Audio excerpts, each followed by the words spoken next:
এক একটা teddy shirt 400 থেকে 500 টাকা, কিনতে না পারলেই বস্তি কাকা।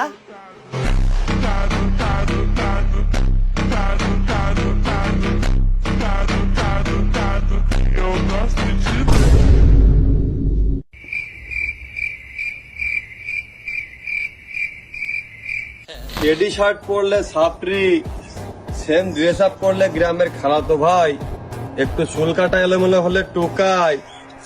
তা ভাই, তোমাদের মতো এত স্মার্ট হ্যান্ডসাম ছেলে পেলে থাকতে শাহরুখ খান সালমান খান নায়ক হয় কিভাবে? কিছু কিছু মানুষের ভালো কথা বললেও চলে, কিছু মানুষ ভালোটা বাদ দিয়ে খারাপটাকেই বড় মনে করে। আসল রত্নকে মানুষ ভুল ভেবে ফেলে দিলে একদিন সবাই সাপ্লিগুলোকেই দেখতে পাবে। আমি এখানে অনেক মূল্যবান কিছু কথা বলবো, লজিক দিয়ে বোঝানোর চেষ্টা করব। ভিডিওটা আস্তে ধীরে নিরিবিলি বসে দেখবে, আমার প্রত্যেকটা কথার মধ্যে যুক্তি আছে। একটু মন কান দিলে বুঝতে পারবে। কাইন্ডলি ব্রেনলেস পোলাপান এই ভিডিও থেকে একটু দূরে থাকবে।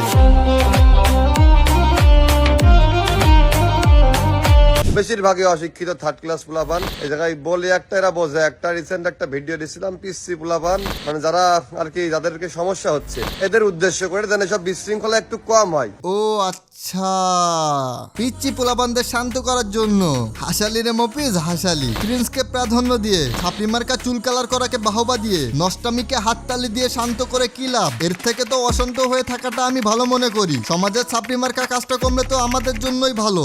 এ খারাপ একটু কায়ে বসতি, তুমি কি কাকরাইল মসজিদের ইমাম নাকি ভাই? আর বলছে কোন মসজিদের ইমাম? হা হা হা।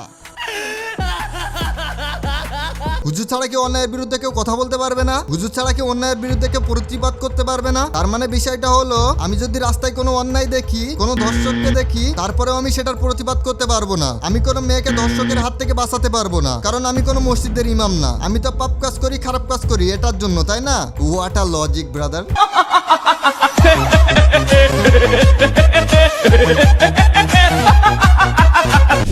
এটা হতে চলেছে আমার টিকটকের লাস্ট ভিডিও। এখন থেকে টিকটকে আমি আর কোনো প্রকার কোনো ভিডিও আপলোড দিব না। সিম্প্যাথি নিয়ে অডিয়েন্স কোড়ানোর চেষ্টা, এটা পুরাই যাবে ব্যর্থ। যতই চেষ্টা করো ওমর ভাইকে দমাতে পারবে না। ওমরের অডিয়েন্সের ক্ষমতা সম্পর্কে তোমার ধারণা থাকলেও অভিজ্ঞতা হয়তো খুবই কম। এবার সোজাসুজি অভিজ্ঞতাও হবে। আমি যে কথাগুলো বলছি এটা যুক্তিগুলো কমেন্টে দিও। আমি কিছু ভুল বললে সেটাও ধরিয়ে দিও। আর সঠিক হলে ওমর ভাইকে শক্ত করে ধরে থাকো। ওমর ভাইয়ের কিছু বলা লাগবে না, ইউটিউব বা টিকটকে না, ছোট্ট একটা ফেসবুক পেজে আপলোড দিয়েছে, তাই সাপি পোলাপান গুলো টিকতে পারছে না। তাও জাস্ট একটা ফানি ভিডিও করছে। সরাসরি ওমর ভাই কিছু বললে লোকাল হিরোকে ড্রেনের মধ্যেও খুঁজে পাবে না।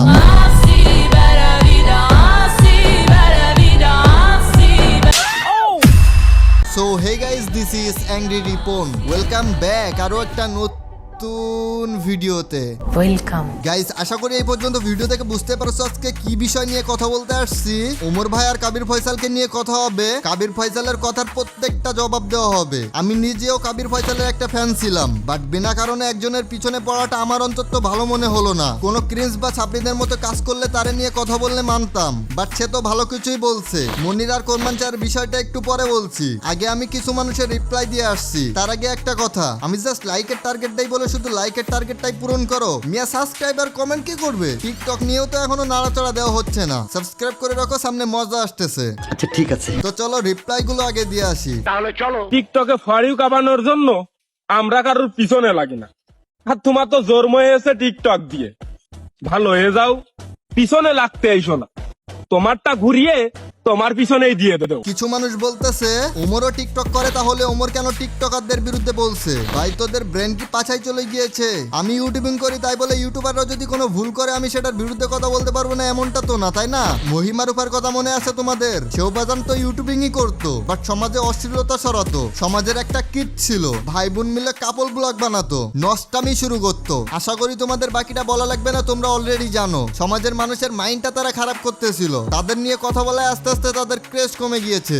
সেটাই। ঠিক তেমনি ওমর ভাইও তাদের নিয়ে কথা বলছে। আসলেই খারাপ কিছু কি করতেছে, তাও ওমর ভাই সেটা ফানি ভাবে তুলে ধরেছে। এখন ফানি ভাবে বলুক বা যেভাবেই বলুক না কেন, যাদের বলা হয়েছে তাদের গায়ে তো অবশ্যই লাগবে। তারা যদি এইসব বস্তিমার্কে কাজবাজ না করতো তাহলে তো তাদের গায়ে লাগতো না। সে খারাপের বিরুদ্ধে কথা বলছে, খারাপ মানুষটার বিরুদ্ধে না। এত আজগবি ফ্যাশন হচ্ছে কি আর বলবো ভাই। আমি একটা কথা বলি শুনো, বড় ধরনের খারাপ কাজের আগে কিন্তু ছোট ছোট খারাপ কাজই থাকে। আমরা বলি মাদককে না করি, অথচ আমরাই বিড়ি সিগারেটের লাইসেন্স দিয়ে রাখছি। বিষয়টা এমনই, মানুষের রুচি যেমন আপডেট হয়, 5 টাকা খাইতে খাইতে এক সময় 10 টাকা খাইতে ইচ্ছা হয়, ঠিক তেমনই অল্প অল্প ভুলকে প্রাধান্য দিলে বড় বড় ভুল করতে থাকবে। আর একটা উদাহরণ দেই, একটা মানুষ বাসায় চুরি করতে থাকে, বাসা থেকে টাকা চুরি করা শিখেছে, বাসায় টাকা না থাকলে আশেপাশে আস্তে আস্তে চুরি করা স্টার্ট করবে, আশেপাশে এভাবে চুরি করা থেকে আস্তে আস্তে মনে করবে ছিনতাই করাটাই বেস্ট হবে, আস্তে আস্তে ছিনতাই ডাকাতি শুরু করবে, কোনো সময় এরাই মানুষ মারা কাজ করবে। বাট মেইন ভুলটা কোথায় ছিল বলবে আমাকে? যদি প্রথম থেকে তার ফ্যামিলি শাসন করে বেড়াতো তাহলে কি ওই দিনটা দেখতে হতো?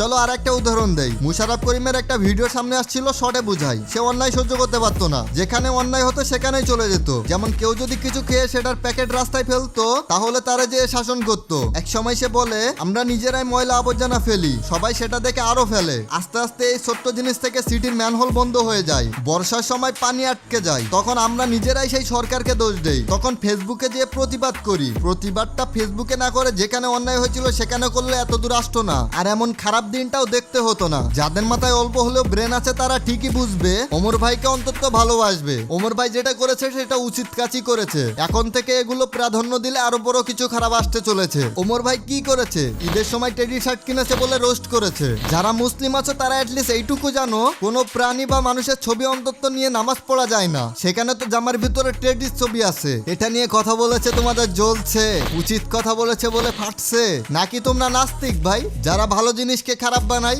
টেডি শার্ট বস্তির ফুলাদের জন্য না, টেডি শার্ট আমার মতো স্মার্ট ছেলেদের জন্য।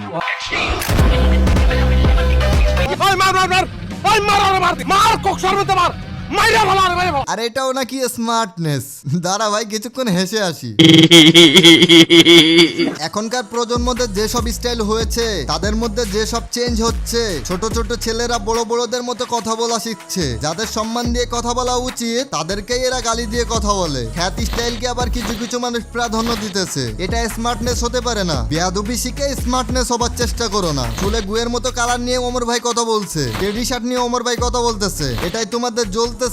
মানুষ আস্তে আস্তে ক্রিঞ্জে রূপান্তরিত হবে, ছোট্ট ছোট্ট ভুলকে প্রাধান্য দিতে দিতে একসময় বড় কিছু করবে, তখন আটকানোর চেষ্টা করলেও পারবে না। একটা ঘর তৈরি করার আগে ডিজাইনে যত ইচ্ছা তত চেঞ্জ করতে পারো, ঘর তৈরি হয়ে গেলে কিছু চেঞ্জ করতে হলে পুরো ঘরটাই ভাঙতে হবে। সো আমাদেরই ভাই ব্রাদার, আমরা যদি চুলে কালার করাকে সাপোর্ট করি, খ্যাত পোশাক পরাকে সাপোর্ট করি, নষ্টামি সাপোর্ট করি, অশ্লীল সাপোর্ট করি, বেয়াদবি সাপোর্ট করি, পরে কিন্তু হাজার চেষ্টা করেও ঠিক করতে পারবে না। সো ওমর ভাই যেগুলো করছে রাতে চোখ বন্ধ করে ভেবে দেখো, আমাদেরই ভালো হয়েছে। তা ভাই তোমাদের মতো এত স্মার্ট হ্যান্ডসাম ছেলে পেলে থাকতে শাহরুখ খান সালমান খান নায়ক হয় কিভাবে? যে দেশে টিকটক করে নিজেকে হিরো দাবি করো, সে দেশে শাহরুখ খান আর সালমান খানকে কিভাবে নায়ক ভাবি? লে কথা একটা বলছে, টিকটক করে হিরো হয়ে আবার অন্যের পিছে লাগছে, আবার অন্য হিরোদের সাথে তুলনা করতেছে, আবার তাদের টিমের মানুষ বলতেছে অন্যের পিছে লেগে নাকি ওমর ভাই ভিডিও বানায়। তাহলে তোরা কি করলি ভাই? তোরা কি নিজের কন্টেন্ট বানাইছিস নাকি অন্যের পায়ে পা দিয়ে কন্ট্রোভার্সি করতেছিস? যাই হোক, মনিরের কথাটা কিন্তু সেই ছিল, এই কথাটাই কাবির ফয়সালের ছেলেদেরও গায়ে লাগলো। ফোন মনি, চামচা চামচার মতো থাকবি, বাপেরও যে বাপ থাকে, এই কথাটা মাথায় রাখবি। হ্যাঁ ভাই, তোমরা তোমাদের টিমে তোমাদের ফ্রেন্ডকে সাপোর্ট করলে ওইটা ফ্রেন্ডশিপ, ওইটা টিম বন্ডিং, আর মনির তার ফ্রেন্ডকে সাপোর্ট করলে, তার টিমকে সাপোর্ট করলে, অন্যান্য ফ্যান্সরা ওমরকে সাপোর্ট করলে তারা চামচা। হালা ছাপড়ি কোথাকার। মনির যদি চামচা হয় তাহলে তুইও তো চামচামি করতেছিস, তুই তো বেটা কাবির ফয়সালের চামচা হয়ে যাচ্ছিস। যে কথা বলবি অ্যাটলিস্ট একটু লিখে রাখিস, ভেবে দেখিস কথাটা তোর নিজের গায়ে যাচ্ছে কিনা। ও টিকটকার তো, হ্যাঁ যাবে না, আমি বুঝতে পারতেছি। আচ্ছা যাই হোক, মেনে নিলাম, ঠিক আছে, কোনো ব্যাপার না। টিকটকারদের আবার বুদ্ধি শুদ্ধি আসছে নাকি যে ওইটা ভাবতে থাকবে।